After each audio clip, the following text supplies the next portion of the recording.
In this video lecture, I will show how to find limits using Taylor and Maclaurin, or mostly Maclaurin series.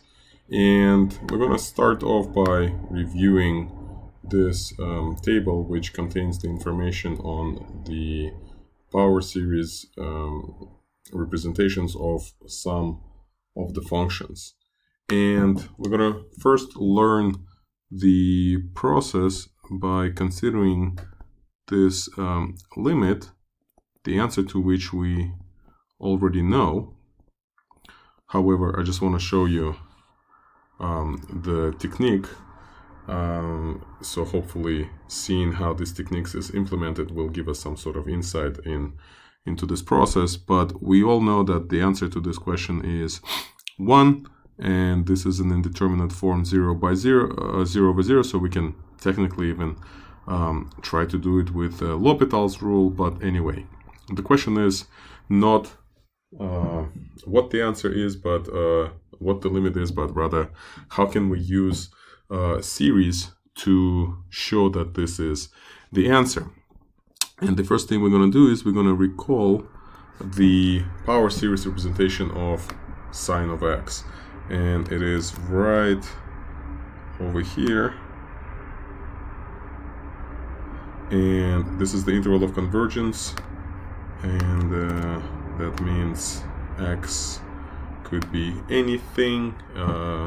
Doesn't have to be in any specific interval. So this is what sine of x is. And now we can take the sine of x function, and we can consider dividing that function by x. So what would that look like? Well, we taking the sine of x, so it's x minus x cubed over 3 factorial plus x to the 5th over 5 factorial minus x to the 7 over 7 factorial, and so on. And we're dividing it by x. So what happens to sine of x when you divide it by x? It is more visible when the sine function is written out in terms of its power series. So we can see exactly what happens to the function after we divide it by x, because while dividing x into sine of x may not make sense when you just write sine of x, but dividing x into the power series makes more sense, because now we can just simply divide by x, that is, remove one of x's from each term of the series, and as a result we will end up with something like this. And of course here we have more terms, but what's interesting here is that when x approaches to 0, all but one of the terms of this power series go to 0. So the limit of this whole function is equal to 1 minus 0 plus 0 minus 0, etc., which is exactly just 1. So we have seen an example of how power series can be used when finding some limits. Let's try another example. This time let's try to find something more complicated or less obvious. And let's consider this problem.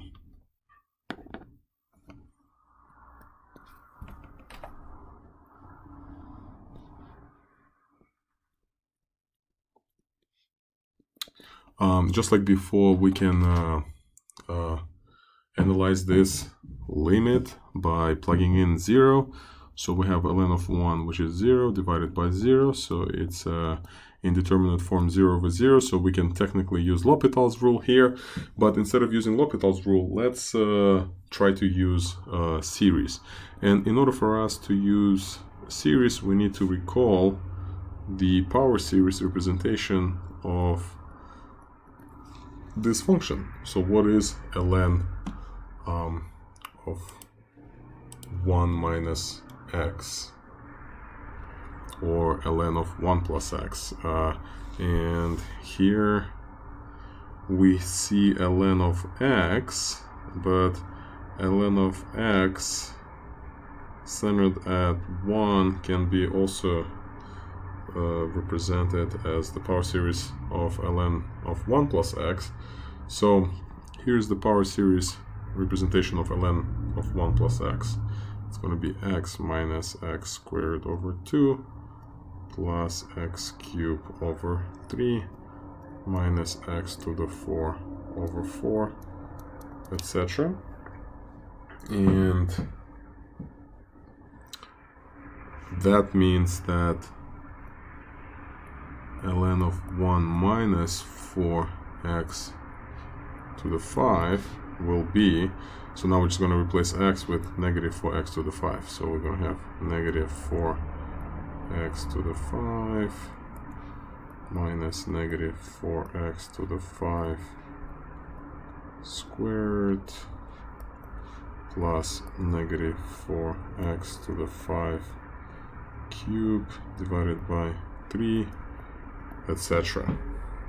So when we looking for the limit of this original function, we can replace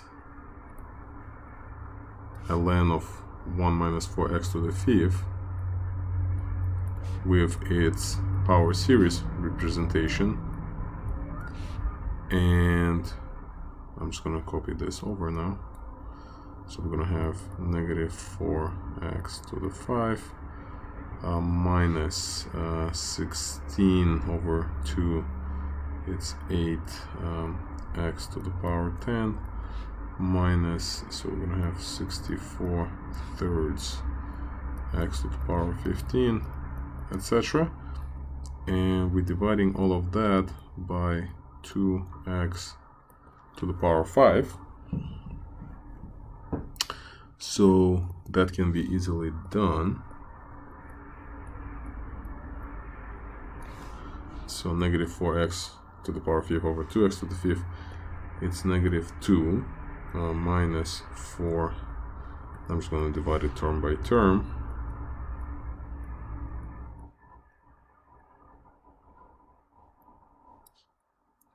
And so on. And what's nice about this power series is that after we replace x with 0, all terms except the first one will become 0. So the answer is negative 2.